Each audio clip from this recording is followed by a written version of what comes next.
لحظة الانفجار العقاري. العقارات في عهد الرئيس محمد حسني مبارك من سنة 2000 ل 2011. سنة 2000 لو كان معاك 300,000 جنيه كنت تقدر تشتري بيهم قطعة أرض في القاهرة الجديدة مساحتها 300 متر.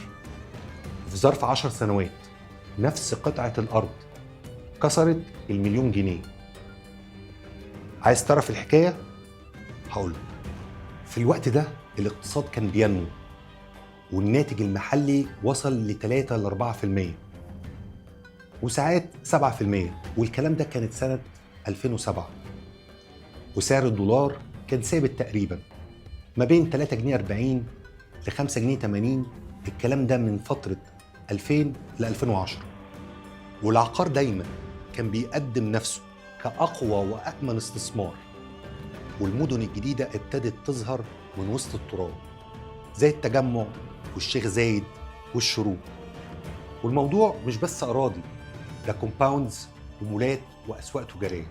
سعر المتر السكني في سنة 2000 في القاهرة الجديدة كان عامل حوالي 1000 جنيه، لغاية قبل 2011 وصل سعر المتر ل 5000 جنيه. المستثمرين شافوا إن العقار حل لكل حاجة. عايز تحوش فلوسك؟ اشتري شقة. خايف إن الجنيه يقع؟ اشتري أرض. مش عايز تحط فلوسك في البورصة؟ اشتري محل تجاري. الكل كان بيجري وبيشتري والمستثمرين بيبنوا. العقار كان فعلا بيحرك الاقتصاد